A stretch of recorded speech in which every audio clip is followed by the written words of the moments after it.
afternoon, everyone.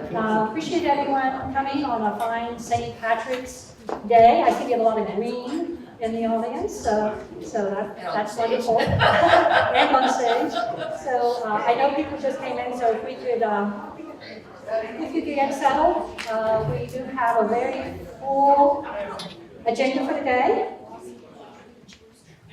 And we will certainly be putting up more chairs as necessary as people come in.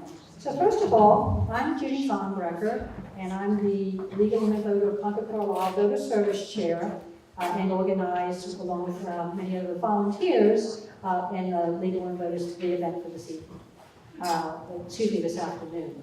The purpose of the forum is to educate voters about candidates on the March 26th town election ballot, their qualifications, and stands on issues. The goal is to be fair, inclusive, respectful, and informative in our forums. There'll be 4 segments today. The first is the select board. The second will be town moderator. The third segment will be for the housing authority. And then the last segment will be for the school committee.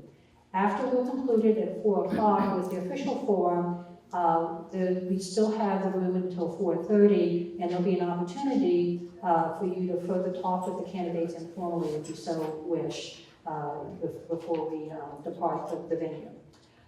The Legal Women Voters, first of all, we are videotaping the forum. Minuteman Network is doing that. That will be posted for later viewing, so please tell your friends who may not have been able to make it that it will be available for viewing. And we will also post the link on the Legal Women Voter Concord Carlisle website if you're wondering where you can find it.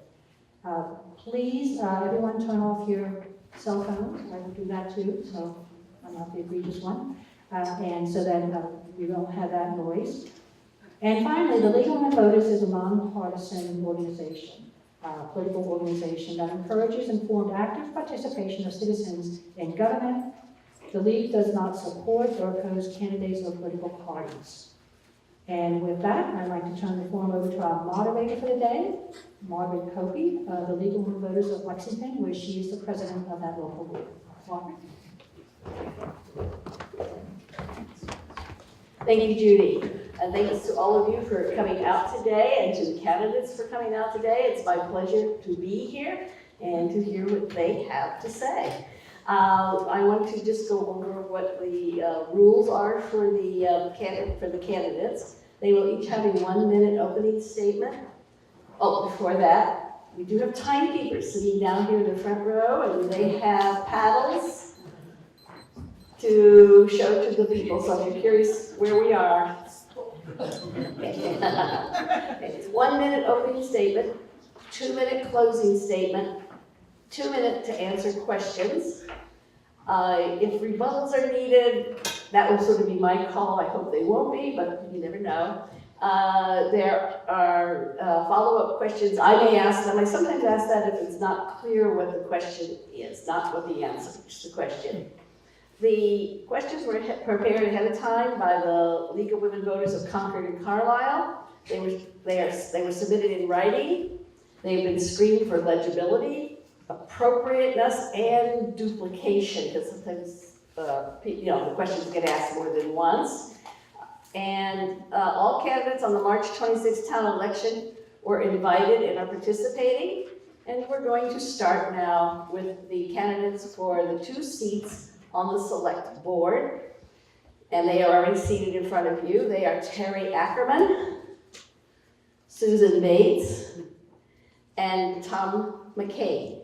And he is the incumbent. And this is a 3-year term. Thank you. And we will start with opening statements with Susan Bates. Susan. Good afternoon. Thank you for coming today. First, I want to offer my thanks to the League for hosting and for all of you for coming out. I've lived in Concord since 1984. I've served on Finance Committee for 7 years, one as chair, Personnel Board for 9 years, one as chair, and have been involved in the life of the town since we moved here when our children were very little. I feel that I have the committee qualifications background. Also, my professional background is, Sorry. my professional background is in finance, HR, and operations in not-for-profit agencies. Last thing I want to say is, I heard a sermon at church this morning, and the title was Courage in the Face of Uncertainty, and that's what I wish for the thrills. Thank you. Thank you, Ms. Bates. Now we'll hear from Terry Ackerman. Ms. Ackerman? Thanks very much to the League for holding this forum, and thanks to all of you for coming today. I'm running for Select Board because I want to combine my 25 years of town government management experience with my passion for Concord, my collaborative style, and my hard work and enthusiasm. I've lived in Concord for 18 years. I've served on the Finance Committee for 6 years, and I've been 2 years on the Community Preservation Committee. And the top issues in Concord, I think, are the new town manager. That'll be the first order of business that the new select board will be dealing with. As a former town manager, I know how to oversee that, how to interview and evaluate candidates. Another big issue is the middle school. I've also had experience on a town-wide capital planning team that I hope to talk about today. So I ask, please vote for me on March 26th. Thank you. Thank you, Ms. Ackerman. And the third candidate now is Tom McCain, incumbent. Mr. McCain. Thank you. And again, I want to thank the League. One of the more difficult issues with the Select Board is informing the citizens of what the Select Board does. And the League throughout the year has been extremely helpful in that pursuit.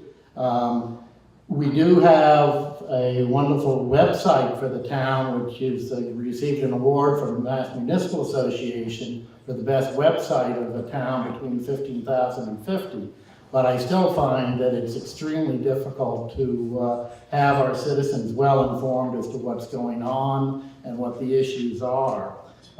It's going to be an important year coming up. I have been, for the last 3 years, a member of the Select Board, and currently am the chair of the Select Board. So I've worked very closely with Chris Whalen, and I think it's important that the board be able to work and kind of indoctrinate the new town manager. So I ask one of your votes, please. Thank you. Thank you, Mr. McCain. We will now take the questions. Some of these have been submitted previously, some are being submitted right now, and we have 2 screeners up here and we're going through them. And we will be rotating the order of speaking. So we will be starting with the first question with Ms. Ackerman. First question is, what are the top 3 goals you would establish for the new town manager?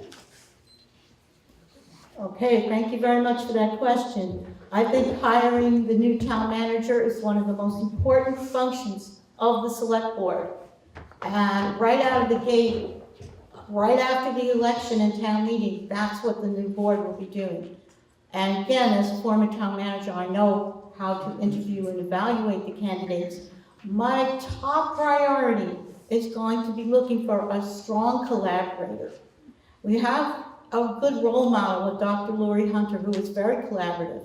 And I think we need somebody for town manager who works well with town and school officials, employees, citizens, and neighboring communities. We need a consensus builder, someone who can get all the stakeholders together and bring our silos together.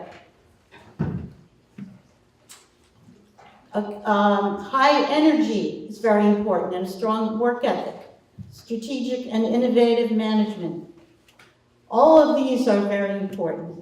And of course, enthusiasm for the Concord community, its citizens, and our government.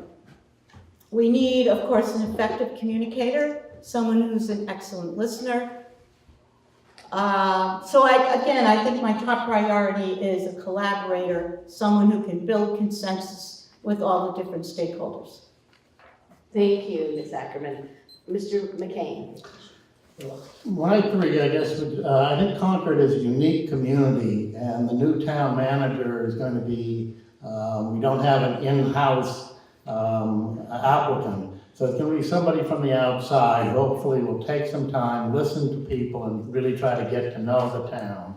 I think the 2 issues that are probably beyond that is they're going to have to work and get to know the various managers of the different divisions within the town, because we have excellent managers, but the authority comes from the top, and it's going to be a change after 26 years of having a town manager like Chris Whalen.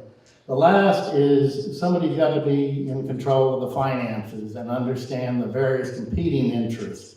The select board has that responsibility in part, but there's going to be a steep learning curve with the new town manager. And so it's going to have to be able to work with those members on the select board, but also have a broader vision of where the expenses in the future, how we're going to pay for them, how we're going to raise taxes, but still be able to keep the community affordable. Affordable housing, sustainability are all important issues, but they all, in the bottom line, is finances. So I'm hopeful that those are going to be the issues that the new town manager will be looking at. Thank you, Mr. McCain. Ms. Bates. Following up on what Tom said, when Dr. Hunter came to Concord, the school department did a zero-based budget, which allowed her to see every line in every department and where every dollar was going. And I think it wouldn't be a bad idea for a new town manager to do the same thing with the town budget, because it would give he or she a deep dive into exactly where all the money goes. And it's certainly a tedious exercise that you don't do every year, but I think it would be an important thing for a new person to do, along with what my colleagues have recommended, which is getting to know the existing town department heads, the departments, and also the committees to see how we do things in our Concord way here. And I agree that he should or she should be a collaborator and be able to bring people together to have creative problem solving. Thank you, Ms. Bates.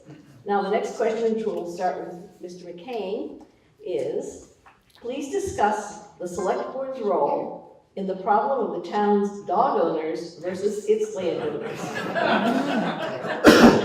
I didn't know there was a problem. This has been a very tricky issue that I wish had been handled in a way that those who, we had an issue regarding the cell towers in town, and the parties that were concerned about the issue came to the board and presented their factual basis, what they felt their needs were, and I think the board was able to resolve and at least explore other avenues in that realm. It hasn't been solved yet, but I think there's a feeling of trust and working together. Unfortunately, the dog issue, as far as the Esbrook Woods, is at this point in court. I think we would all love to have a compromise or something be able to work out, but efforts thus far have not been successful in that. I think that there has been an effort by the dog owners community to educate and to work with other dog owners so that the dogs are not a problem, but are viewed as another way of enjoying the beautiful outdoors that we have in Concord. And it's really something that I think both sides have to appreciate, that there are strong feelings, because those of us who do have dogs and like to walk them in the woods, it's a very important part of being a part of Concord. But those who don't appreciate or don't want to have the dogs, they have rights as well. And so I think, getting together, talking about it and resolving it is the way to go. Thank you. Ms. Bates. I agree with that. I think the dog issue was almost a red herring with regard to Esbrook Woods. It happened to be dogs that there were a lot of, but I think the main issue was that there was an influx of a lot of people in a space, and it wasn't expected, and it was sort of overrun, and there was bad behavior, and it didn't work out very well. with regard to dogs on leashes, I think that about 70% of the conservation land is open to dogs off leash. And I think that the conservation parcels should be posted, and if it says the dog should be on leash till a further point where it's posted otherwise, that those rules should be observed. And I also agree that I think people have to sit down at the table again to kind of work this out. Thank you, Ms. Ackerman. Yes, I agree. I think many of us are troubled that the Estabrook Woods situation hasn't so far been resolved with mediation or with some type of collaboration instead of costly litigation.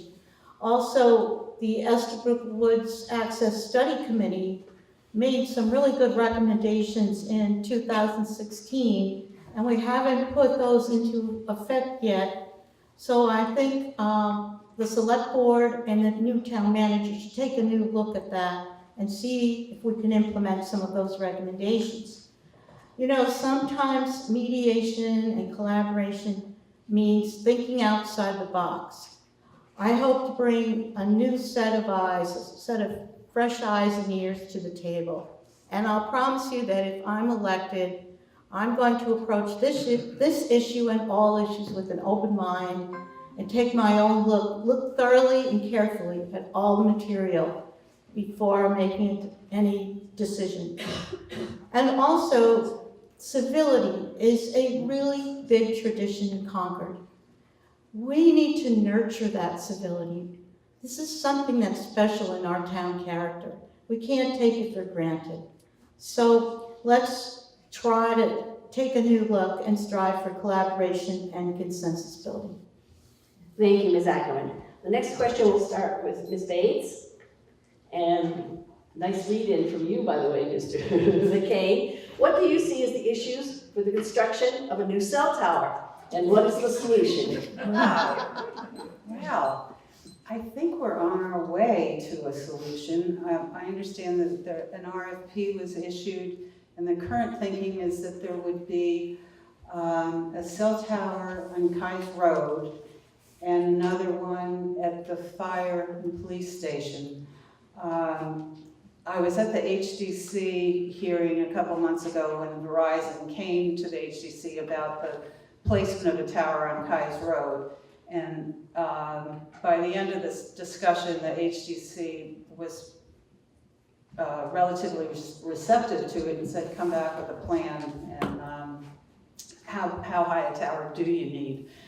So I believe that we're on our way to solving that problem. I may have missed something big, but I think that was a case where the Verizon and the people who want the tower went to the HDC and said, okay, this is what we need, and how can we work this out? And they did talk it over, and then came back with another proposal that had a lower tower at Kais Road, but a tower at the police and fire station that was a little higher than the existing one, but I think that's the status of it as I know it. So I believe it's on the way to resolution.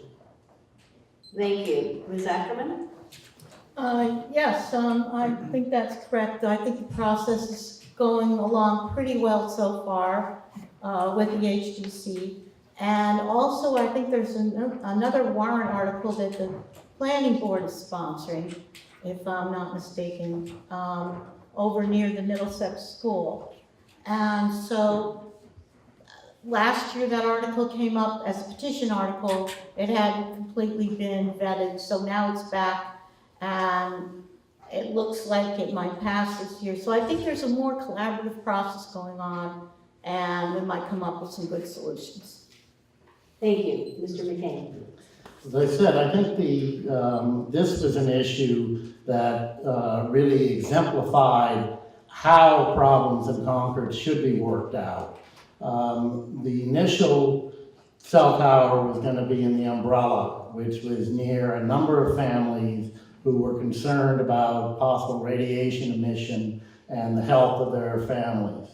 And they came to the select board and presented the information, presented the bylaw, and we looked at other alternatives. Verizon has cooperated with the town and the select board. There was a concern that the Historic District Commission would not be willing to present or to listen to whether this was something that they might be willing to grant a waiver on.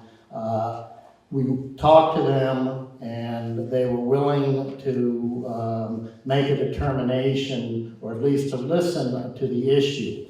The problem is that to present a petition to the Historic District Commission is an expensive proposition to Verizon, and they didn't want to present an alternative if it was just going to be a waste of time and money. And I hand it to the Historic District Commission for being willing and flexible to listen to this issue. They have their legitimate concerns. They basically said they wanted to have an additional or a revised tower that would not be quite as large as what was initially proposed. We then looked at other alternatives, and one of the alternatives was the police and fire department. It was a safety issue as well because the fire department and the police were not getting the phone calls. They get blocked. So I think we're well on the way, but this was a way to solve the issue, and I hope other issues come before the board will be in this manner. Thank you, Mr. McCain. We'll start the next question with Ms. Ackerman.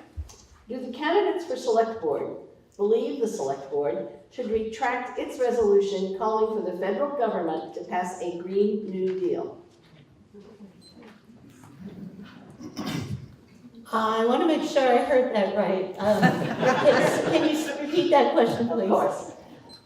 Do the candidates for select board believe that the select board should retract its resolution? I assume there is a resolution that's been passed? Yes. All right. Calling for the federal government to pass a Green New Deal. Absolutely not. I am very excited to have been there that night when the Concord Academy students came in, and to see the activism of the young generation come in. I thought the select board would have to say yes to this resolution. Climate change is a big issue, and another big issue is that the young generation has not been involved a lot. So this was very exciting to see that. I would like to find more ways to get our young people involved. I have a whole list here of ideas that Concord has been a leader in environmental sustainability. We have done a lot with plastic waste, and with the sustainability director, Article 51. We need to do more. We need to do more with Crosstown Connect. We need to do more with LEED certification. If we build a new middle school, we need to make sure there are stretch code, LEED certification, all the green bells and whistles. There's so much to do. So I was thrilled to see those students, and no way should we retract the resolution. Thank you, Ms. Ackerman. Mr. McCain. I went a little over my last question, so I'll be short on this one. No.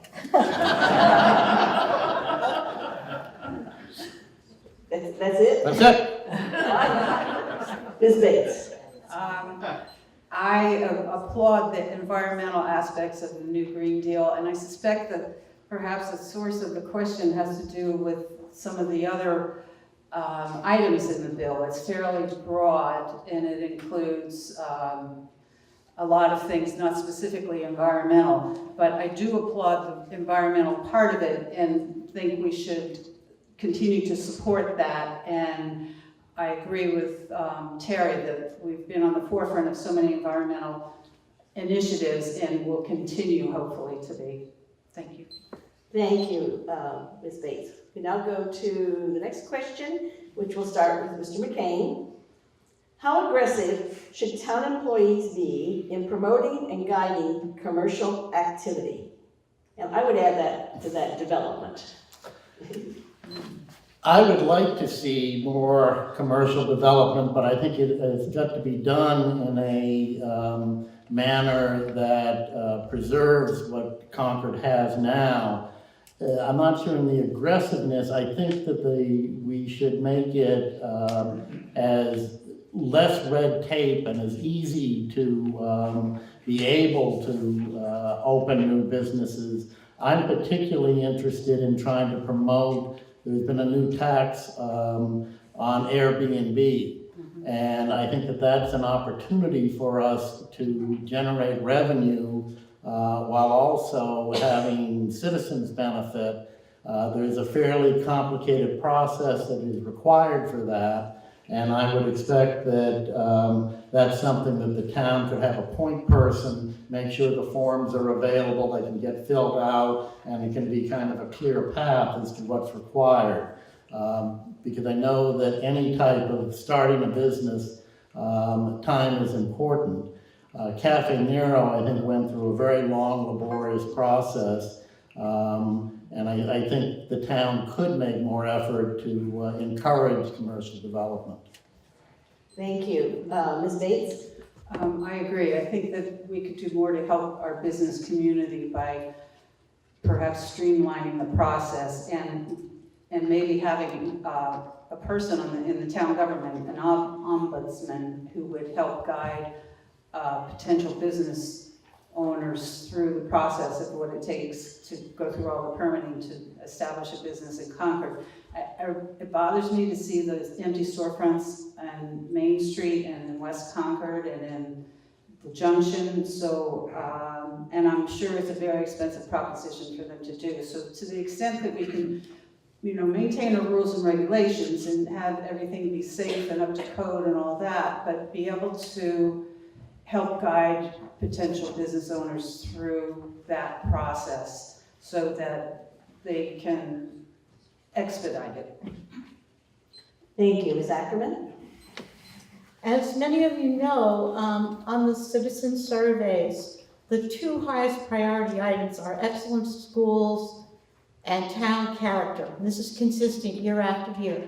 And part of our town character is our wonderful 3 village centers. But in the Envision Concord long-range plan, it cites that the business owners and nonprofits feel underappreciated by the town. So it does appear that we need to be doing some more. We need better coordination and better communication between the town, the businesses, and the nonprofit and cultural sectors. One really great thing that we've done recently is the Middlesex Jazz Festival. And now in Umbrella, they're talking about having a film festival. So these kinds of events, I think, are excellent. Also investigating some zoning changes, and as my colleague said here, streamline permitting. That will also help create more affordable housing near the village centers, which will again attract more customers. As I said before, I'm a big fan of Crosstown Connect to bring more customers, not only from Concord, but from other towns that have Crosstown Connect already. Bring them to Concord. I know when I lived in Littleton, we shopped in Concord, but you have to have a car. So why not take advantage of the infrastructure that's already there? And the pedestrian bridge that we started funding when I was on the CPC last year, let's continue with that. That's the bridge that goes from the West Acton Medical area to West Concord. So altogether, there's a pretty long list of things that we can do to help the businesses, and I think we should be doing those. Thank you. This will be the last question now before we go to closing statements, and we will be starting with Ms. Bates. What actions, in addition to increasing town funding, would you propose or support to increase the supply of affordable housing for all residents? I support the articles that are on the town warrant. I support the free cash because I think it's a temporary mechanism to get money into the affordable housing system, while the other articles go through the state process. We have to get home rule petition for putting a surcharge on the title transfer fee. I'm in favor of that because I'm always looking for revenue sources that aren't property tax. And while you can argue that free cash is property tax, I support it because it's a temporary measure. The other article on the town warrant that relates to funding is the building permit fee surcharge, which I also support, again, because it's not property tax related. And it's that and the title transfer are kind of not one-shot deals, but they're not every year. It's not every year we're getting taxed. And I think that affordable housing on that town survey that Terry referenced has been number 4 for the last 10 years. And I think, but the percentage that rated in that place has increased. And I think we've been talking about this for so long that I think the committee who put this proposal together did a lot of careful thinking, and I think they did a very good job, and their recommendations are, I support the recommendations that ended up in the town warrant. Thank you, Ms. Ackerman. Yes, I definitely support these town articles, which I'll get to in a minute, but I think your question was what else besides the funding? In addition to the Right, house. so and one thing that I'm thinking about is there is some confusion, I think, among citizens between the 4 different housing committees. And I think we should take a look at that. Are there any overlapping duties, or do we need 4 different committees? If so, let's figure out, I know in a bulletin I just got, it explains each of the committees, and every year we get that, but still there's a confusion. So let's take a look at that, because we have 65 committees in town. We need to look at some streamlining, but we definitely need more affordable housing. We know the moderately priced housing stock is diminishing, and we need more housing for young families, for seniors who are downsizing, for employees of the town and the businesses. And I really want to commend the work of the Affordable Housing Funding Committee. They did a fantastic job with a very difficult problem. I do support the articles, Article 23 for the free cash, Article 24, fantastic idea, Affordable Housing Trust Fund to be professionally managed by the finance director and the trustees for town donations. These trustees already manage 40 other funds, including UCargill and the cemetery fund. So they have the expertise to give us the accountability and the professional management. Articles 25 and 26 are great ideas. They may need some tweaking, and they're going to go to the state legislature and come back, but great job by the Affordable Funding Housing Committee. Thank you. Mr. McCain. Thank you.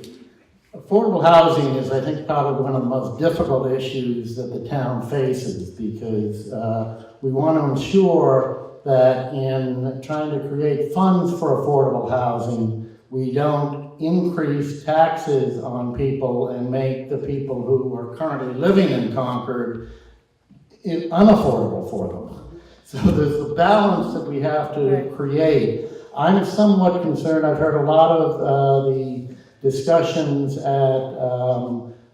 some of the hearings about Article 25, the transfer tax. There's already going to be, the governor has a 1% tax that he wants to do on a transfer. There's already 0.46, I believe, tax on transfer.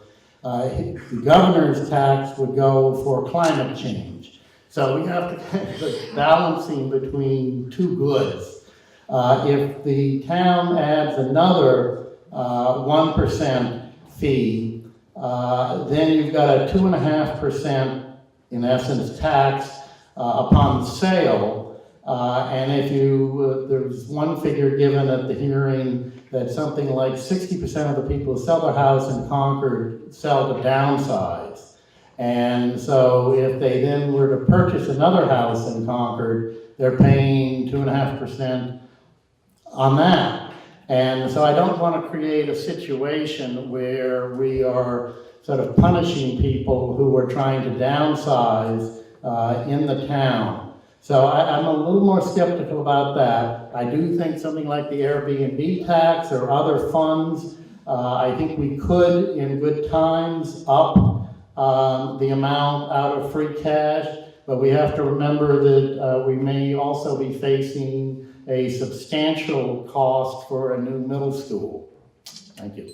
Thank you. We will now go to the closing statements from the candidates, and they will speak in this order. Ms. Ackerman, Ms. Bates, and Mr. McCain. So, Ms. Ackerman. Okay, so the bottom line is, why vote for me? And one reason is, I am ready to hit the ground running with my 25 years of town management experience. Another reason is, I have a collaborative style. I know how to get the different silos in the room and build consensus. I don't have all the answers, nobody does. But I know the process and I know how to get things done. And I think you can tell, I'm really enthusiastic. I have a lot of passion for Concord. I'm hardworking, and I'll give it all I've got. It will be my primary focus will be to be a select board member. I'm ready to jump in and tackle our big issues. As I said, I can name probably the top 3 issues. Town manager we've talked about, and again, I'm uniquely qualified because I've done that. And the select board's role is to oversee the town manager, not to micromanage. I know how to set measurable goals and direction. Another big issue that I thought would come up in a question but didn't is the middle school. This is going to be a huge issue facing us, and probably some municipal buildings as well. Let's put together a town-wide capital planning committee with the superintendent, a school committee member, both finance directors, a member of the finance committee, select board member, and the town manager. Let's get in a room and come up with one plan. I've served on that type of committee, and it's really effective when the voters see a unified plan with all the town officials. They come and vote for it. So thanks again for the league and our moderator and all of you for coming today. Please vote for me on March 26th. Thank you. Ms. Bates. I agree with a lot of what Terry said, especially the collaboration between the town and the schools. And I know that that has started with Dr. Hunter meeting with Chris Whalen on a regular basis, which is terrific, and that should continue. But the bigger capital picture is one of my concerns too, that it be in a plan that we don't every couple of years go, oh, 20 million for this or 15 million for that it's laid out in along a timeline that everybody understands. I believe that I'm qualified because of my committee experience, my professional experience, and my Concord experience. And I too believe that this I could hit the ground running. This would be the focus of my life, much to my husband's dismay, I think. I've chosen this time in my life to run for this office because I believe there's no competing interest. The children are gone, I'm retired, I can dive deep and spend the time necessary to do the job right. Thank you. Thank you. Mr. McCain. I think my wife wants me out of the house. That's why I'm running for a second term. I would just say that, with the 3 years that I've had to work with the board, the current board, and the town manager, I kind of have learned a great deal about not only Concord, but kind of local government. And local government is an interesting creature, and we're also in a time which is interesting in that I think there's a lot of distrust about government in general. I think in Concord we've done a remarkably good job. Perhaps Estabrook is an exception to that, but otherwise I think there is a lot of trust within the town. We're very fortunate we've had an excellent long-range plan so that when the new town manager comes in, they're not going to have to rediscover everything. They can read that and have a pretty good roadmap as to what needs to be done. the select board has to work with the school committee, also with the finance committee, and with all the other committees that take place. And I think that a lot of it is going to be, you have to work with your other select board members. And I think that I would be in a position where I do know them, they know me. Most of you have been involved in town government and have had an opportunity to see me in the last 3 years, and I hope I've earned your vote for a second term. Thank you. Thank you. I think the 3 candidates deserve a round of applause.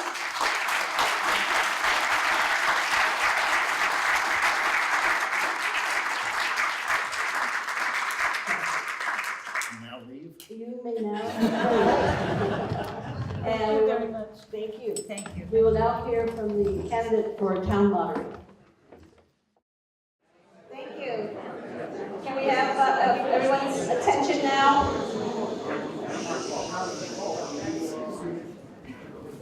Our next candidate is the candidate for moderator, Carmen Reese. She's the incumbent and she is running unopposed. She will have a 1-minute opening statement and 2 minutes to answer questions and 2 minutes for a closing statement. Ms. Reese. Thank you very much. Good afternoon. I thank the League of Women Voters for this candidates forum this year and every year. And I thank all of you for giving up a Sunday afternoon to be here today. To participate in town government, which is a wonderful opportunity that we have here. My name is Carmen Reese. I live at 52 Devon Street. I'm running for re-election to a 4th term as moderator. And what prompts me to run is my deep respect and affection for the historic tradition and community self-governance that is town meeting. And it's been my honor and privilege to serve as the moderator for the town of Concord. And I found that I have the right background with my prior service as an elected official as well as on boards and committees. My professional background as a lawyer and a mediator, and 33 years raising a family in Concord. Thank you. Thank you, Ms. Reese. First question. What are your personal goals as town moderator? Well, that was actually my closing statement. I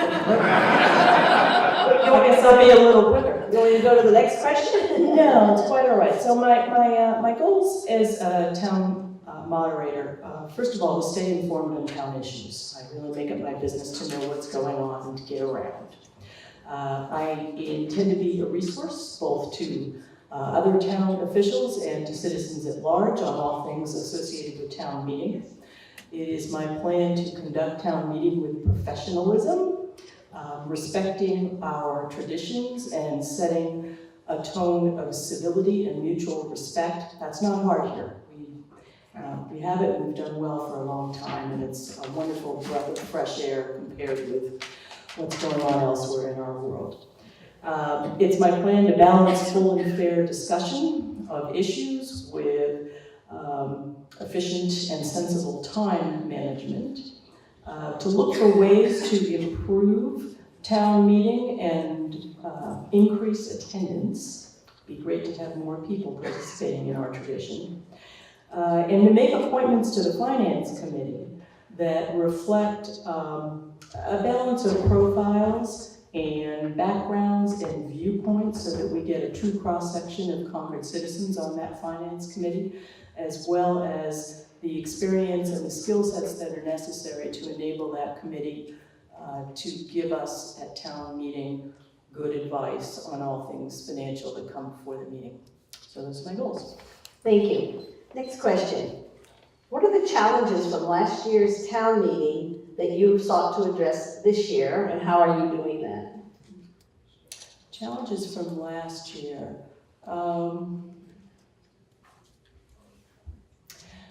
I think that we had some time management issues, and we strive every year to do a better job with the consent calendar and tighten up our introductory remarks and improve small things like making sure the tellers are already seated in the area where they will be counting votes so that we don't lose that additional time to spread people out. It was wonderful last year to see the involvement of young people, high school students, in citizen petitions and other issues, coming and working as tellers. And so this year I've already sent a long request for volunteers in 3 capacities to Concord Carlisle High School to see if we can't get more high school students involved and interested and there during town meeting. It would be great for all of us and for them and for their future lives as citizens. I continue to work on my questionnaire following town meeting to get good feedback. And last year I noticed in the year before that we lose 15 minutes every time we count a vote. And that really is what's behind my introduction of electronic voting as an option this year. We'll pilot test it on Tuesday night. And it'll be my proposal that we use it for counted votes and 2/3 votes. That'll be the motion. We'll see if town meeting is willing to do that. And that would save us that time and yet still preserve our transparency of voting. Thank you. Next question, and I might add to this one. Do you choose what gets to special town meeting? And how much discretion do you have in the order in which warrant articles are presented? Okay, so first, special town meeting has nothing to do with me whatsoever. Special town meeting is a warrant that can be called either by the Board of Selectmen or at the request of 200 citizens in Concord. So the moderator has no say in what comes forward on a special town meeting warrant. Sometimes I'll get asked as a matter of practicality if there is going to be a special town meeting warrant and we're going to try to do it within annual town meeting, what's the best timing to do that, what's the best night. So there might be a coordination role for me, but there's no choice for the moderator there. That's not the moderator's role. And in terms of the order of the warrant is set also by the select board when the warrant goes to the printer. Our long tradition has been for the select board to consult with the moderator on what that order should be. This year I wasn't able to attend in person their meeting, but I sent them a long list of notes on my thoughts about the draft order of the warrant. And then I participate with them in the final decisions. The moderator does have the discretion to specially pre-schedule articles that are of high interest. This year, I will propose to the select board tomorrow night that we pre-schedule the 4 affordable housing articles to be the first business that we take up on Tuesday night to make sure that we get to all 4 of them on the same night. That's important so that we aren't dealing with them piecemeal in different sessions. That's it. Thank you. Next question. How does Concord compare to other towns in terms of how town meeting is run? I'm an active member of the Mass Moderators Association, and I spent a lot of time with other moderators, both in a private conversation line that we have. We had yesterday morning our regional meeting, and there were, I think, maybe 15 or 20 moderators there talking about how things are going in their respective towns. And I would say that the town meeting in every town is really very much a reflection of that town's town character. And Concord is unique in many respects. We are the only town that's got the 5 hearings that we have on all of our articles before town meeting happens. We have a long body of traditions that are respected and honored rather than a whole bunch of difficult bylaws to administer. Some other towns have more in the way of bylaws. We have a very respectful community. and a high level of engagement. There are many other towns that have less turnout than we do, and there are many other towns that have a much greater degree of acrimony than we do at their town meetings, where people are thrown out and silenced, and it's hard. Where we don't differ is in the difficulty of issues that we're all facing. We're all facing difficult economic issues, different balancing issues. We're all trying to deal with climate change. We're trying to deal with values issues. We're trying to deal with schools. And those issues tend to be the same across the towns. But how they get dealt with is very much an expression of town character. Thank you. Next question. What approach will you take to ensure the Finance Committee has 15 members? Well, first of all, I'm going to tell you all now that we will have some openings on the Finance Committee, so if you're interested, please put in a green card. Right now, the Finance Committee has had 14 members this year instead of their 15.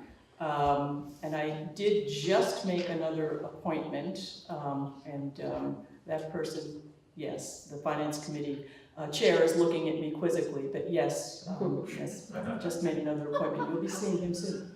But he's really going to be effective for next year at this point.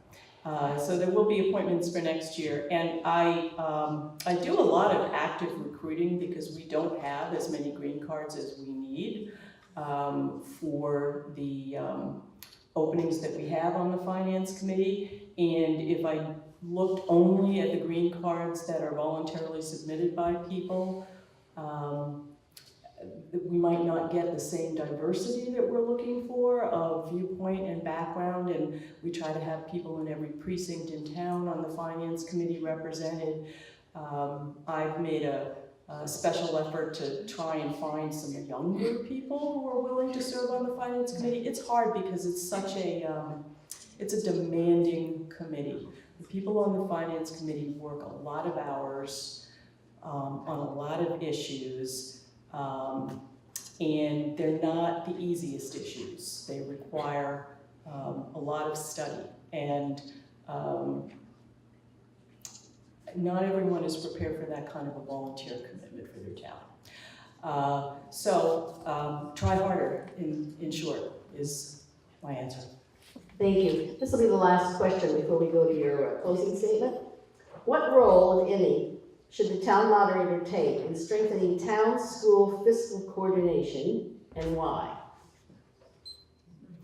So the town moderator is a process position, not a policy position. It's a policy position only in the sense that we have policies that are carried out in how we conduct town meeting. But in terms of substantive policy in town, I don't see that as a role for the moderator. And certainly when we have issues that come up before town meeting that I know voters are going to want to hear coordinated viewpoints on, I will do my best to make sure that we get those coordinated viewpoints coordinated, sensibly presented, so that we're doing them in the right order, not taking unnecessary time, and we're covering all the points that people care about. So I see that as my role on coordination between schools and the select board and other offices in town. But beyond that, that's a policy issue that is for others. Thank you. And now for your closing statement, you have 2 minutes. Okay, so I've already given my closing statement, which was my goals for the coming year. I will say that I hope everyone will keep an open mind about the possibility of electronic voting, and think about trying to strike that balance between the transparency that has been our tradition, where we stand up and own our votes, and the impact that our votes have on the other members of our community, our neighbors. We care about community here, and that's one of the reasons we like that tradition in our town meeting. On the other hand, we really can save a lot of time if we are not counting votes by closing the doors and having everybody stand up and having teams of 2 go around and count and tally, and then we have a group of 3 on the stage that uses a calculator to add up all of the tally sheets, and we hope that we got it right, so we do it twice. So this is an innovation for us to think about. There may be others as we go forward. Many people think that town meeting ultimately will be more virtual than it is now, because the whole world is going to be a little more virtual than it is now. But we don't have to be in a rush, one step at a time. So my pledge to you all that this is our town meeting, and I'm going to be looking for feedback before we do anything to change our traditions, and we'll do it together. Thanks. Thank you. And with that, we take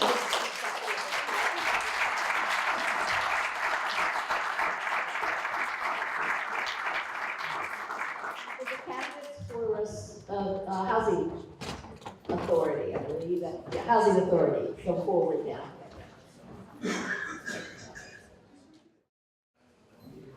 Thank you, everyone. We will now proceed to the forum for the Housing Authority candidates. There are 2 candidates, and are these 3-year terms? How long is the term?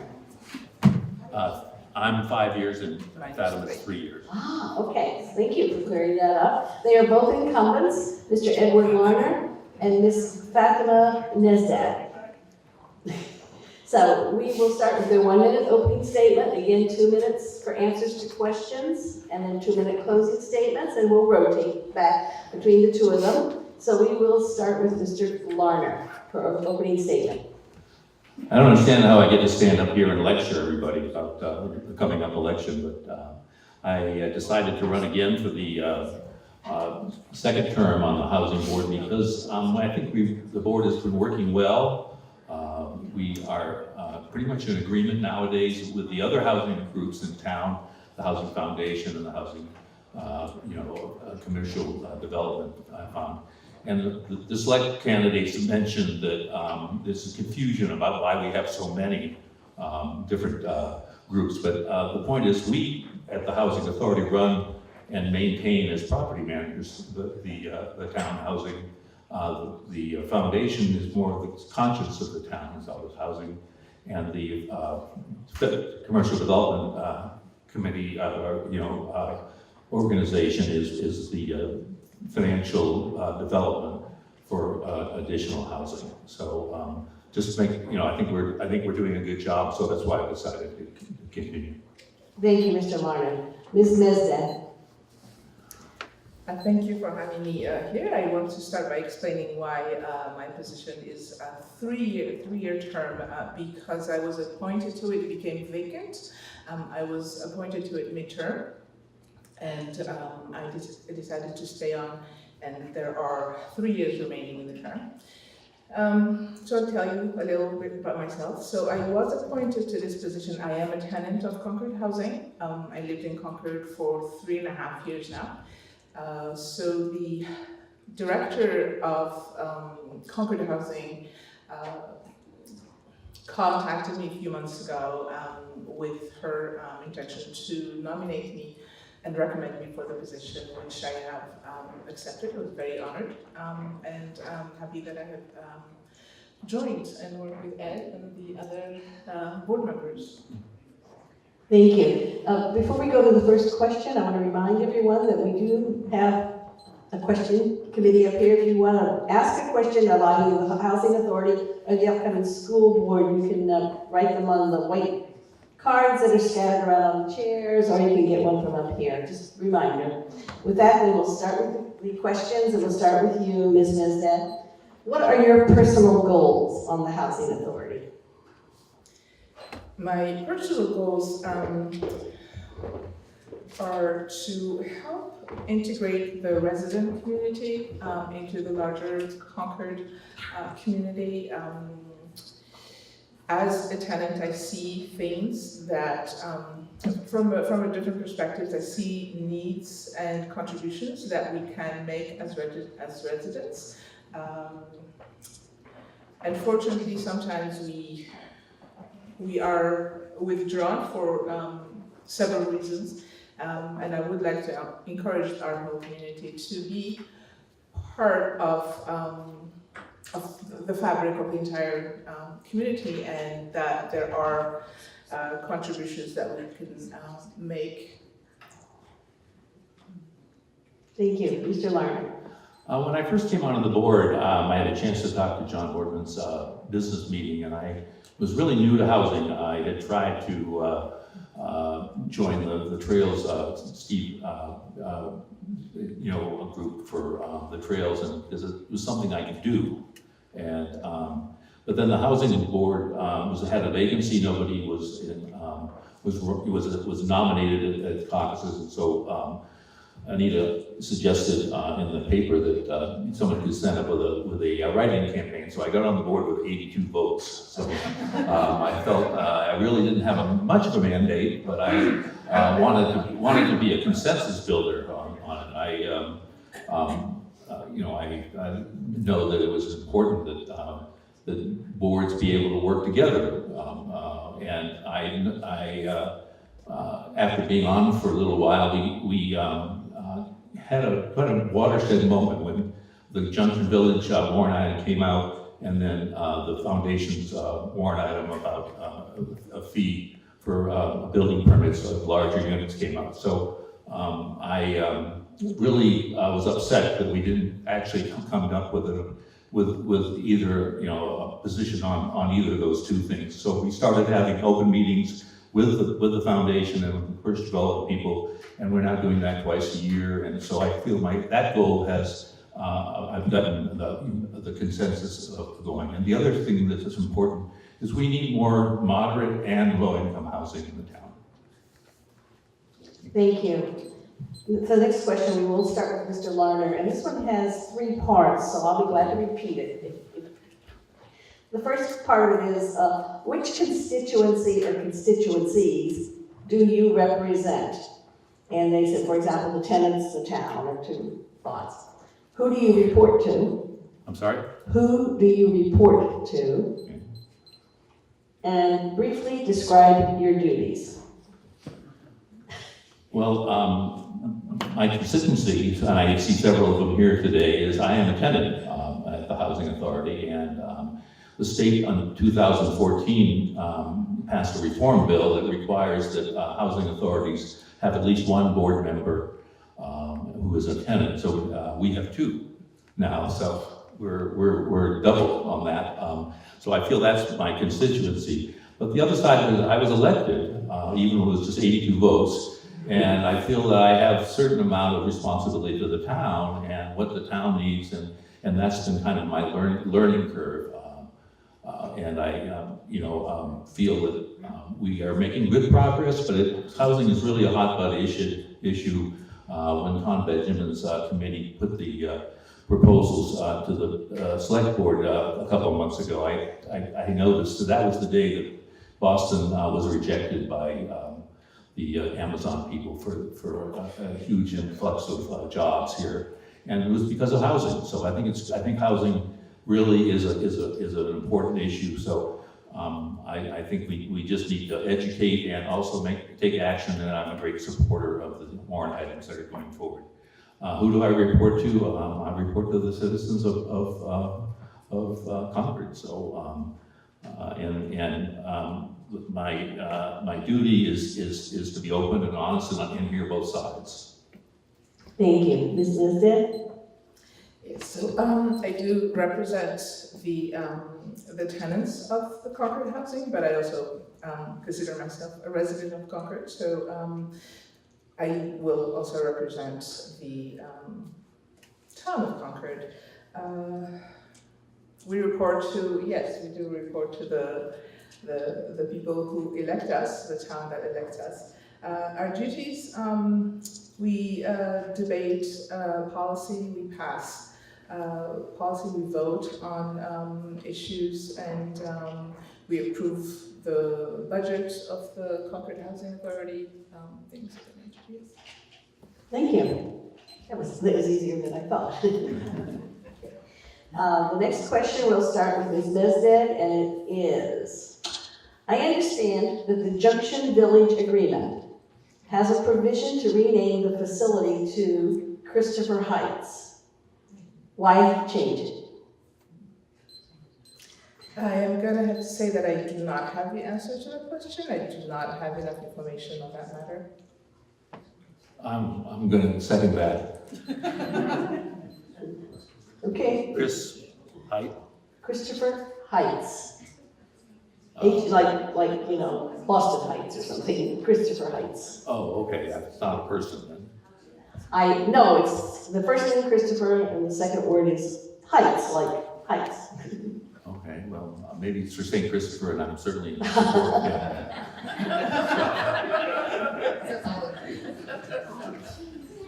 All right, thank you. Then we'll go on to the next question, which is please explain how the Housing Authority's role differs from the other affordable housing groups in Concord. And that, we start with Mr. Larner. There is a big difference because we're basically under the control of the Department of Housing and Community Development in Boston. And they fund us, they give us all kinds of rules. They diddle about sometimes and don't get things done, so we complain about them.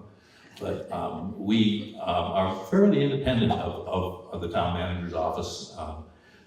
I think it's a good stepping stone. We have our previous chair, who was elected to the select board last year, Linda Espedito, and so I think we are a part of the town. We are elected by the town, but we work primarily with the state.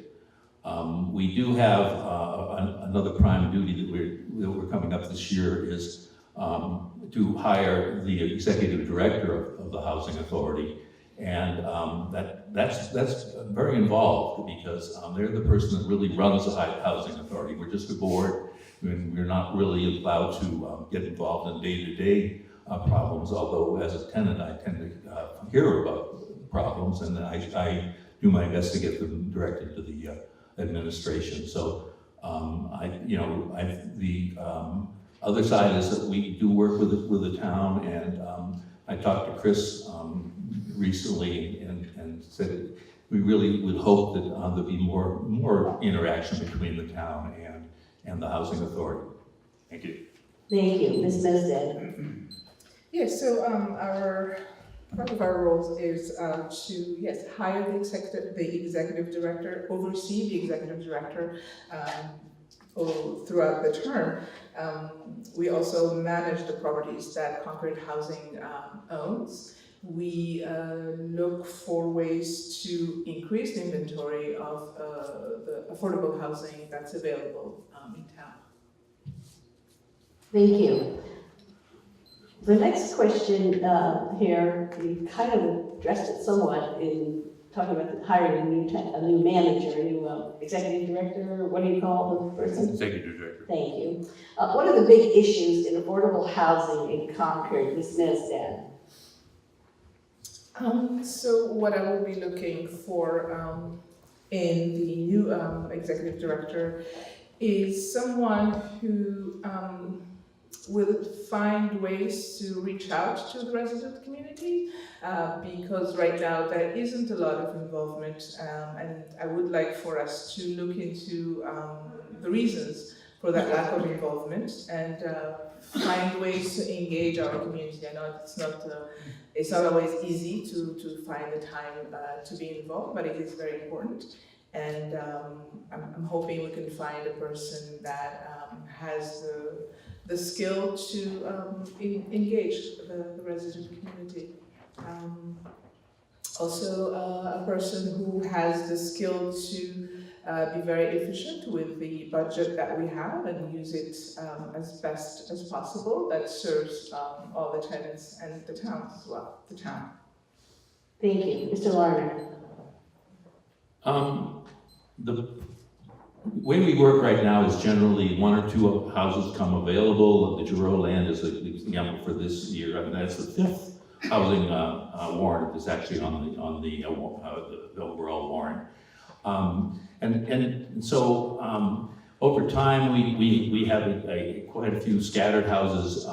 There are a few projects, but they're mostly 2 and 4 bedroom units. But the truth is, we're going to need to have, and the state is going to have, put an emphasis on multifamily projects. And although the Everett Gardens campus, which dates from the 1960s, I think is a very successful and 50 years old, is still in pretty good shape. There's going to be a need for not just the funding that we're talking about in the warrant items, but a working relationship with the private developers. There's legislation before the committees on Beacon Hill right now that made it all the way through the Ways and Means Committee last year, but they didn't get out in time by the finish of the session. So it starts again for what is called public-private partnerships. And this is something that we need to work with the select board, we need to work with the planning board to what's going to fit in Concord. These private partnerships are generally, they take housing projects in the metro areas and renovate them. But we're not thinking about that here. We're thinking about what are the needs for a mixed community with lower income and middle income people. So this is something that if you want to talk to your legislators about, it would be helpful for our progress on this. And also, we need to be ready to sell it to the town, because this will be a change in taking us into the 21st century. Thank you. The next question. What should the Housing Authority do to plan for and deliver affordable housing needed by Concord's aging population? And Mr. Warner. Our Everett Gardens project, campus is senior housing, and we do have special needs as well. But basically you need to be 60 and above. And we want to really get the word out. This is something else that may be a goal, for me in the future. The fact that people that need to downsize, the income requirements are such that there are many people here in town that would qualify for senior housing. You have to get on a list, there's a waiting list, and it takes a while. There's preferences for local residents. So it's very possible. I'm a veteran, so I was able to get in very, very quickly. If you're a veteran's wife, then you're eligible for the same priority. There are challenges for this because the state has centralized the waiting list now, and all of a sudden we're getting inundated by people with emergency needs, and it's a long, even though it's an emergency, there's a long vetting process, but we still believe that the local preferences will be helpful to people, and we need to get this word out that living in senior housing, the Peter Buckley Terrace is a wonderful project that Mary Johnson and Linda Esposito really put forward, and we have 28 units, including ones for wheelchair-bound people. So getting an idea of what's going on in housing in Concord is really important for the entire community. We don't really get a lot of press in the Concord Journal because we try to keep a low profile. Ms. Mesdad. Yes, I do think it's a priority, especially for people who are looking to downsize and have lived all their lives in Concord and would like to stay in Concord. So that is, for me, a priority. Being on the board, I am learning to look for ways to make that possible. Thank you. The next question kind of goes to the other end of the spectrum. What should the town consider to meet affordable housing needs for families and young people? And we'll start with you, Ms. Mesdad. Again, we have the other housing agencies helping in providing funding and spaces to increase the affordable housing units for families and the town has the family housing is scattered throughout town and fits in very nicely with again the fabric and the landscape of the town. So yes, it does come down to funding, and we all look for ways to find funding to increase our inventory for families. Mr. Lerner? As Fatima said, most of our family housing is scattered. We do work with ART for special communal living for people with special needs. But mostly it's just regular families, and they fit into the community. We're very careful that we don't like advertise that somebody's getting a subsidized rent, because they fit in with their neighbors here. And I think there's a good reason for people that want to come to Concord. The great schools, it's what I call an aspirational town, and you know, the opportunity for people to come to Concord is something that we should be encouraging.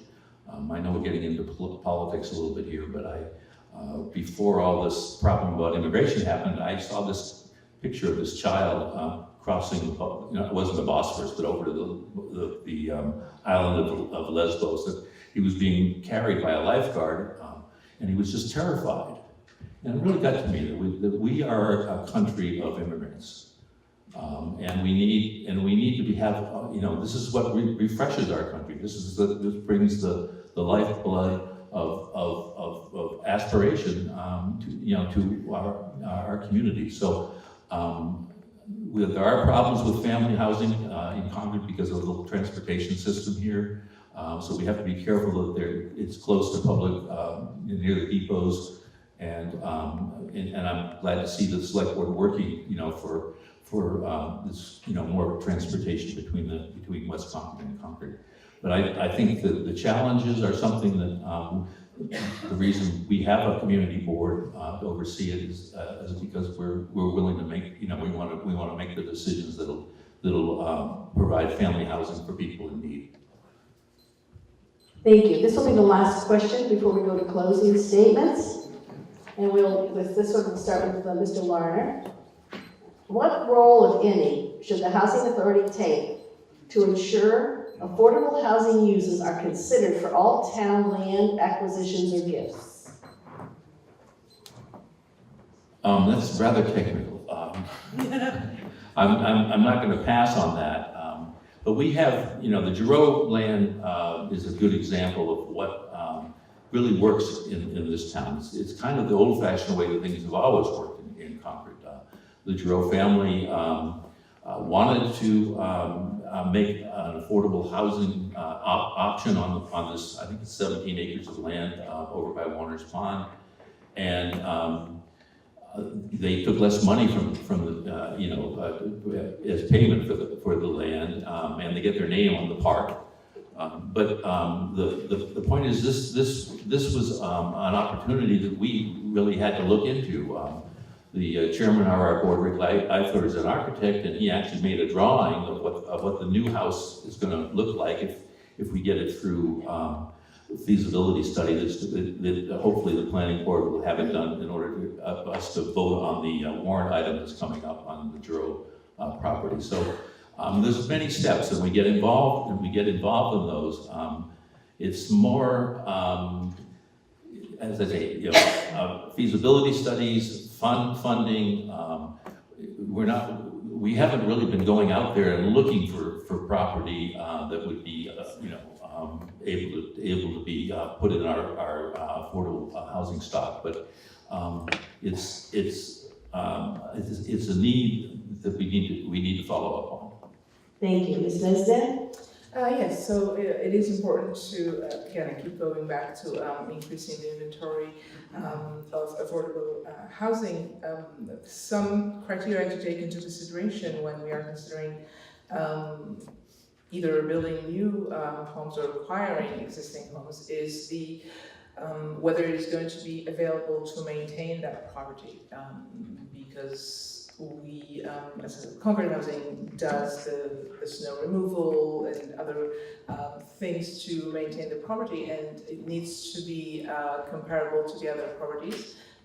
So that again, to be efficient with that budget.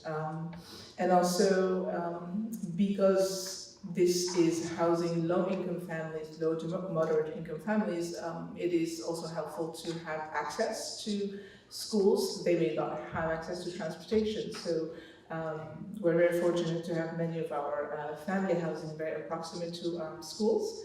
And again, safety, whether it's housing for seniors or families with young children, we need to be sure that it is safe for the people who are going to live there. Thank you. We'll now go to the closing statements. We have 2 minutes each, and we'll start with Ms. Mesdad. Okay. My closing statement again, I go back to talking about a little bit about myself and what I am looking for in to achieve through the board. Speaking of immigrants, I am an immigrant. I am a refugee, but from a long, long time ago. So I came to America about 23 years ago, and I made a life for myself, and I now have a family that I have been raising here. Moved to Concord 3.5 years ago when I became a single parent, and I am very, very fortunate to be here. I am looking for ways to give back to a town that has welcomed us, and I'm very happy to be involved in different ways that I can through the school. And yes, the town is looking for diversity, and I see my role as helping our town in understanding how best to achieve this diversity. Because having this immigrant perspective, this low to moderate income perspective, it's helpful to be part of that dialogue and to help the town to make decisions that and pass policies that welcome everyone and take into consideration different backgrounds and different needs, whether they're social, cultural, economic, and I also look for, again, the policies of Concord Housing and how to implement them to be sure that every resident feels not just safe, but feels well and comfortable and has that opportunity to integrate and contribute to the community. Thank you. Mr. Larner. Concord's in compliance with our 40B requirements of 10% affordable housing, but we seem to rely on some of the loopholes that allow a few affordable units to have the whole project's units considered 40B. And the other side of that is other towns. Sudbury is building a large project right on our borders, and on the Maynard Acton line there's another large project, and I'm talking about 600 total homes. This thing. So there's a really large need that's going to really put a lot of pressure. I've noticed that the moderator and the select board people have talked about housing as a real hot button issue. It's up here where in the past it wasn't. We went along, got a couple of units every once in a while, and our job was just to manage these things. So I think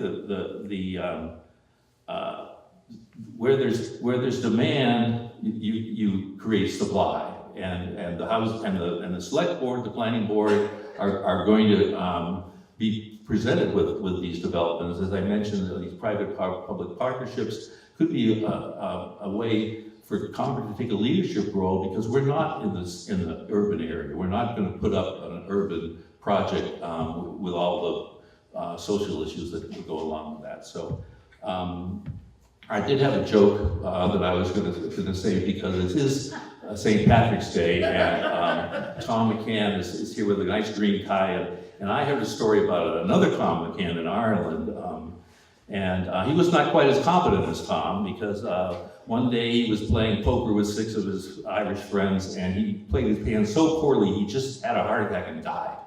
And the other 5 men drew straws and decided who's going to tell his wife. And Kevin O'Grady gets the call, so Kevin goes over, knocks on the door. Mrs. McCann opens the door, and she says, he tells her, Tom lost some money in the poker game and is afraid to come home. And so Mrs. McCann says, tell him to drop dead. So the man responds, I'll go tell him. Anyway, I think St. Patrick's Day and also St. Christopher was mentioned today, so I think we're on good moral grounds. Thank you very much.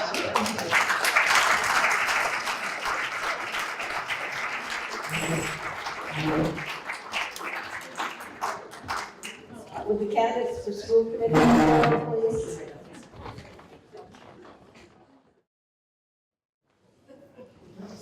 Hi. Are we ready? Thank you. Thank you all. We will now hear from our candidates for school committee. They are unopposed and they are not incumbents, so welcome. They are Mr. Yuval Ehrlich and Ms. Cynthia Rainey. And we will start with the 1-minute opening statements with Mr. Ehrlich first. Hi, I'm sorry, that's what actually happened in Terry Ackerman when you try to actually hit the ground running. That's why.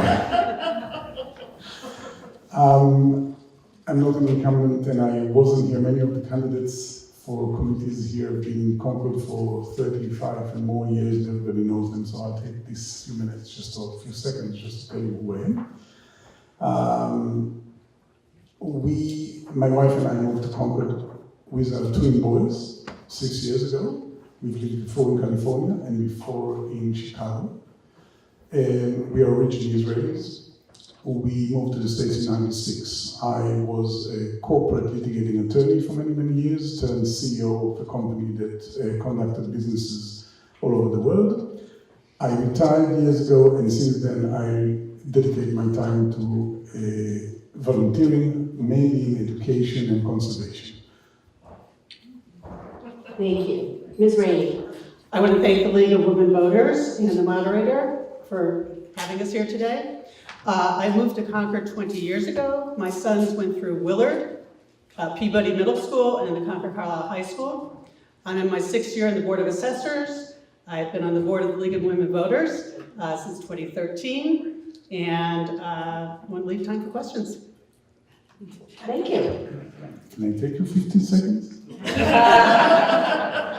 I think we'll have plenty of time for both of you. We will start the questions with Ms. Rainey. What are your personal goals on the school committee?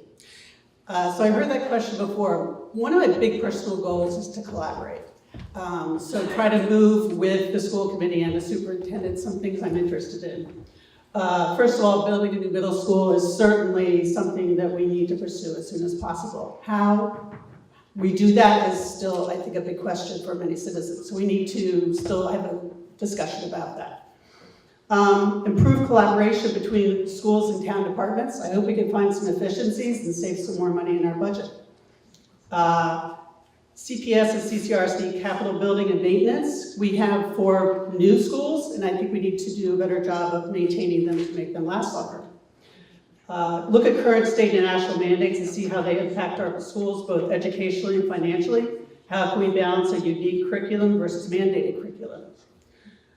Student and staff stress are in a steady increase. This is due to many factors, some of which are in our control, but many are not. Nevertheless, we need to continue to look at actions to mitigate the problem. So those are the things I would work on. I think those are quite a few things. Thank you. Mr. Ehrlich. Since I started this process, my main goal is to survive. But I don't have a clear agenda. The idea is that I think that I bring to the table a lot of experience in decision-making on merits. And I think that this is the most important thing.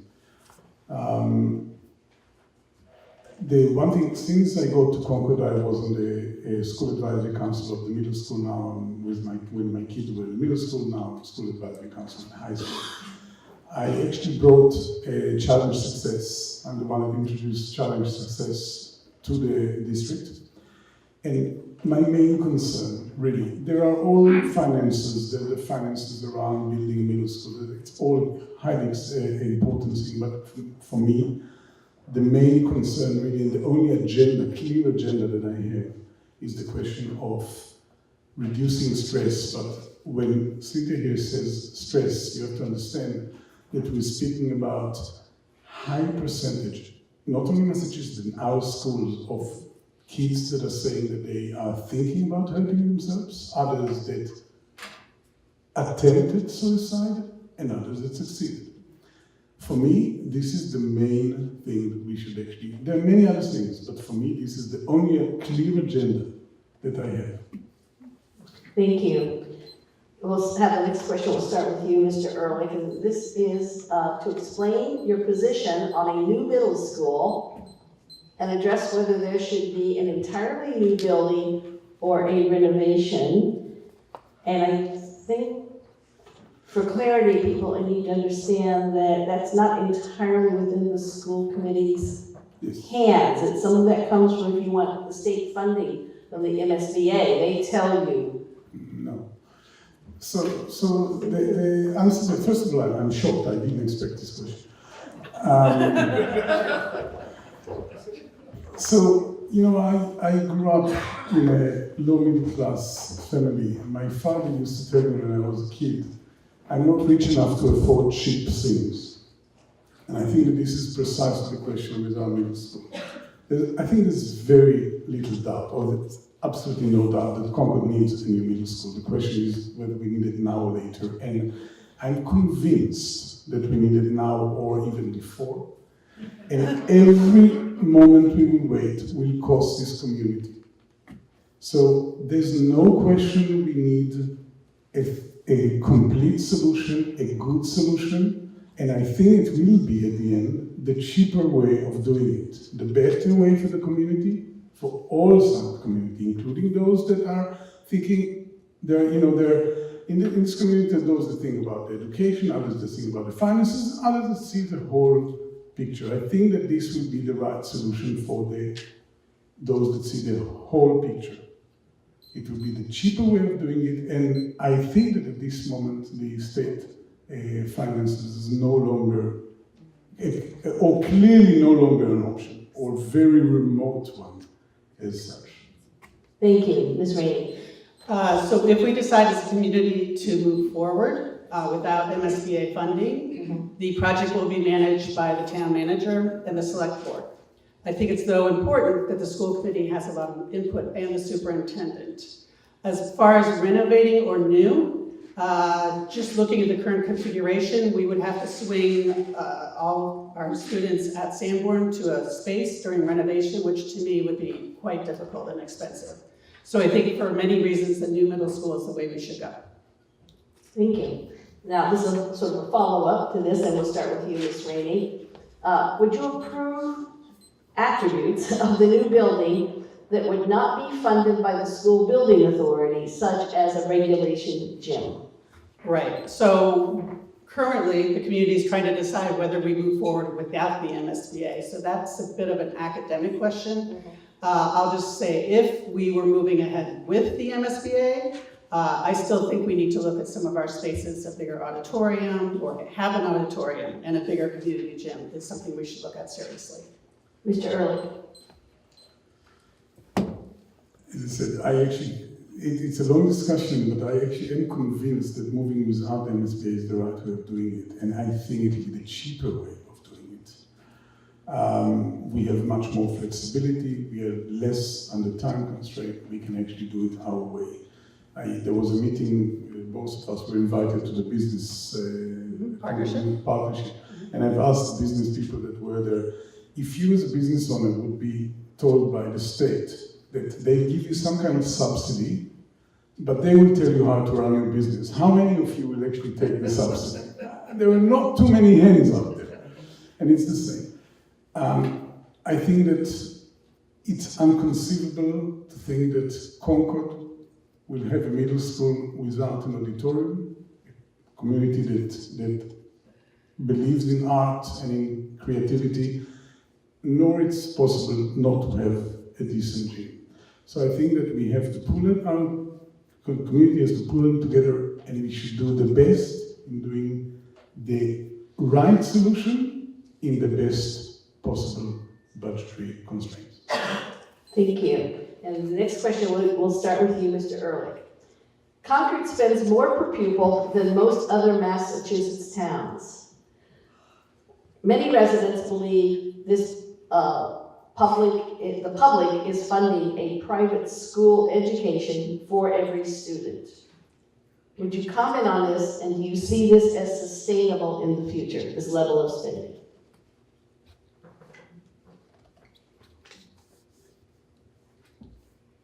Honestly, I don't agree with the assumption that Concord is actually financing a private solution. I think that there is a huge advantage to Concord as a community in having great schools, and to the whole community, to the future of town.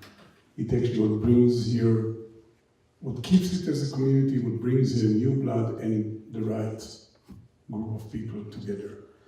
I think that education is by far for me the most important thing a nation can give to its citizens. By far, because this is the basis for anything in the future of a nation. So my agenda is to give the best education with less stress, and I think that everybody in this community has to actually pull together and support it. And just as a follow-up, do you think that this level of spending is sustainable? Can you continue it? Honestly, I haven't been around enough to check that question. Thank you. I believe the answer to this is yes, but it will be, I really don't have enough track record of checking Concord. Ms. Rainey. So it is a great question. Our new superintendent, I guess she isn't new that much anymore, but she did a great job this year with zero-based budgeting. The majority of our budget at the schools is locked in by salaries for bargaining units. I would agree that a 3% increase every year is not sustainable. That said, we need to look at ways to be creative to find efficiencies to reduce some of our costs. Thank you. The next question will start with you, Ms. Rainey. In your experience, and I can't read this, an emphasis on too much collaboration, reduce the potential for creative problem solving and diverse opinions in the school? So I have to be honest, I do not know what that question means. So I want to say that you have to go first. Let me look at this again here, okay. All right. Can an emphasis on too much collaboration, and I assume they mean collaborating Teamwork. with students, etc., okay, reduce the potential for creative problem solving and diverse opinions? Well, I'm a big proponent of collaboration between teachers and students, and I think we promote diverse thought every day in our schools. So I'm committed to having diverse thought and diversity, and collaboration. Mr. Ehrlich. I'm not too sure which angle of this collaboration, but I would like to answer another angle. Maybe people are actually meaning the schools in Concord emphasize teamwork and lots of groups in the school. At the end of the day, I think that schools have to prepare students for life. Mm-hmm. And yes, there are professions in life, and there are possibilities in life that people will have their own thing and do always things alone, but in most cases this is not the case. And to learn how to actually think independently and diverse within a teamwork is an extremely important skill for life. So I would say that this is the right way to go, if I understand the question. Thank you. Mr. Ehrlich, next question. What are the three biggest issues facing the school committee today? And once again, I have the whole idea of actually joining the school committee is very new to me. And I think that since I joined this process, the one thing that I think is extremely important is to have the school committee have the community has to have full confidence in the school committee. There is something in the past that I've heard about, and they apparently disappeared slowly, and we need to actually be sure that everybody in the community trusts school committee and understand that school committee are 5 volunteers that are working extremely hard only for the community, which means I don't believe that anyone has another agenda. So I think that this should be the most important thing. Collaborating with other town committees, with the select board, with the finance committee, and actually. Of course, the first thing I said in the beginning, the management of stress and trying to find a way to bring to excellence and excellent results while not reducing the pressure cooker environment. And the third thing, of course, is the finances around, be it parking, be it road, be it the new middle school. Ms. Rainey? Well, by law, our responsibilities are policy, budget, and supervision of the superintendent. That said, I have to agree, the health and well-being of our students is, I think, the most important thing, and trust from the community, collaborating with other boards and committees, specifically select board, the town manager, the finance committee is very important. But the teaching and learning climate in our schools is the most important. Okay, thank you. Ms. Rainey goes to the next question. Are there any school policies you think the school committee should re-examine, and if so, which one or ones? Great question. I see that I've been watching the school committee and they have been going through and tweaking many of the policies. I would probably have to go through the manual now and see. I think we need to perhaps have a better policy around technology, social media. It's rapidly changing, faculty use, student use. I know we've been having some problems with the VPNs at the high school. So things like this maybe we could look at and lock things down. Thank you. Mr. Ehrlich? So when you ask the question, I've seen school committee Bob Grom smiling, very big smile, because my first exposure with school committee work was when I tried to convince school committee and the subcommittee to change policies. And it was all around the question of hate speech, of diversity, of bullying. I don't know if most people do it, but in Massachusetts there is kind of a template that you have to adopt, which was adopted, and then every district actually changes it. And I think that hate speech, diversity, tolerance, bullying was originally just bullying. Now most bullying is being done through IT, through social networks. So all those things should be actually revised, maybe seriously revised. Thank you. Next question. Please explain, and we're going to start with Mr. Ehrlich. Please explain how you would prioritize affordability by town residents when establishing policy, budgets, and capital plans. I think Sita should start with that. Once again, I need to repeat the question. I'm sorry. Sure. Explain how you would prioritize affordability by town residents when establishing policy, budgets, and capital plans. I know, I'm glad you're answering this. I need to improvise seriously here. So I don't know how it goes into policies. I think that every community has to always find some kind of a golden thread between affordability and what we want to actually have for the community. Maybe the way to do it is precisely that I'll give you an example. Maybe there was a question that came up in front of the Finance Committee a couple of weeks ago about building the new parking for the high school. And one of the things that was said there, she said it is that, we can actually use funds from one place to another.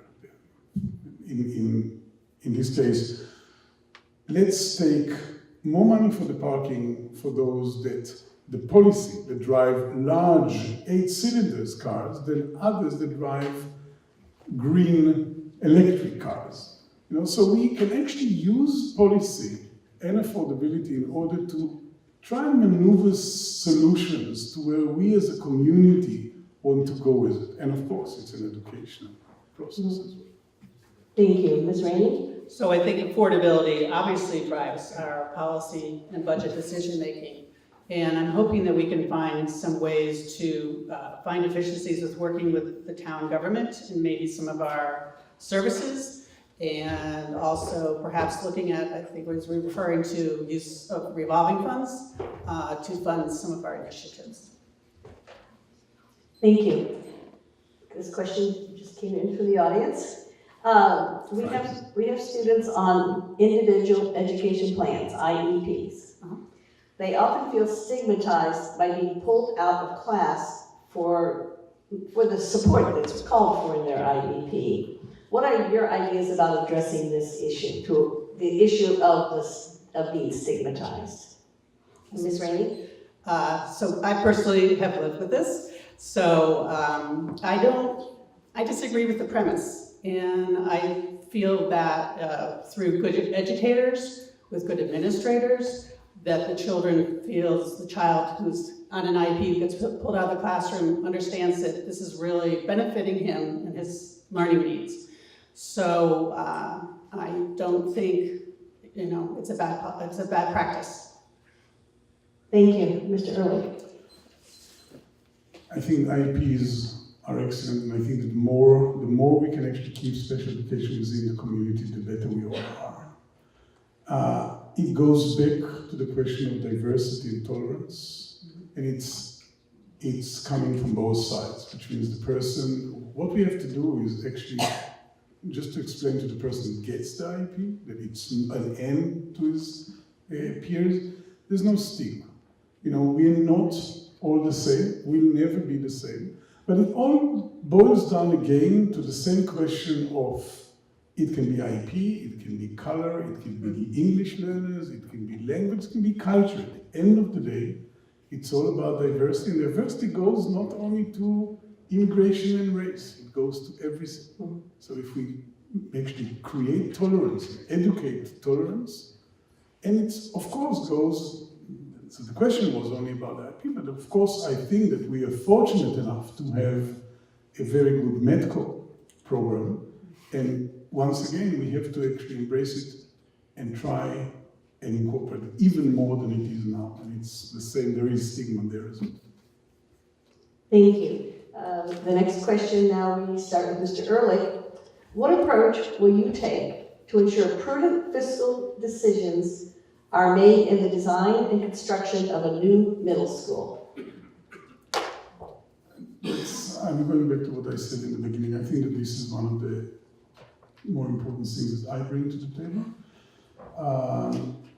I think that everything should be judged according to merits, and we all have to, it will not be actually, as Peter said, it will not be in the hands of the school committee, but there'll be a representation, and the idea is to actually check and find always the ways to take the right decisions and balance the needs of the community with the possibilities of the community. Which means we won't be able to get always the best, always the newest, but we have to try and create a plan that will be feasible for at least 50 years. The new school should actually be good for at least 50 years. And it's almost, if you all think, and some of us here have been through many years of seeing education, to try today and plan an education facility for 50 years from now, I mean, It's unimaginable, technology-wise. It's unimaginable. Nobody knows how people will actually study in 10 years. If somebody 10 years ago would have told us that we'll have cars that drive us, we would all look at it. So it's a huge challenge, and we have to try and do the best and take a decision on the merits as we go. Thank you, Ms. Rainey. So the select board will appoint an excellent building committee. I'm sure they will give citizens a lot of input. There are going to be some difficult choices to be made, and this is going to be a journey with the school committee, I hope, having some input on these choices. Thank you. We will now go to the closing statements, and Ms. Rainey, you will go first, and then Mr. Ehrlich. So Ms. Rainey, closing statements. So like Ms. Reese, most of my closing statement got gobbled up in the what are my priorities question. But I want to just go back and say that I agree with Mr. Ehrlich that the most important thing that we need to be concerned about, and I'm sure the superintendent this is the top on her list, is the health and well-being of our students. And today that is a challenge. Education in our schools have changed dramatically in the last 10 years. My kids were the last to go through without devices, without social media in elementary school, and now it's pretty much stretched through K-12. And this is a huge problem. And I know that educators are talking about depression in elementary school kids, which honestly, for the most part, would have been unheard of 10, 20 years ago. So, and I think one of the innovative things that the superintendent's been working on is the Concord Integrated Preschool, where we can catch issues and much earlier, and resulting in a better path for that student. So there's still a lot of work to be done. Thank you. Mr. Ehrlich. First, I'll start by asking you all to vote for Cynthia. You can vote for me as well, because you don't have any other options. But I actually would ask you all to go and vote. And vote for a candidate that you vetted, that you met, that you know what he stands for. Because I think one of the risks of unopposed, uncontested races is that somebody can try and just go and snatch these elections by write-in. And it was something that happened here a couple of years ago. You want to know at least who is the candidate. So, you can all contact me, and I guess Sid as well, and speak to us and meet us, but I said, please go and vote for us. We talked about everything, really. I think that the most important thing is to try and take, as a community, take responsible decisions and really understand that for all of us, we touch politics, we don't touch politics, that really the future of a country and the future of a community starts and ends in education. Thank you. I want to thank all the candidates that came here today.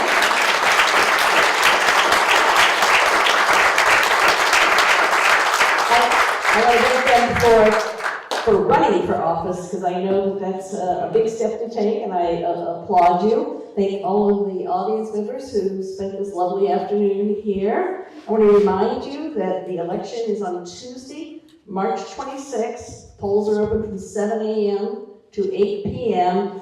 And this wouldn't be a league event if I didn't close it by saying, remember that democracy is not a spectator sport. Thank you all.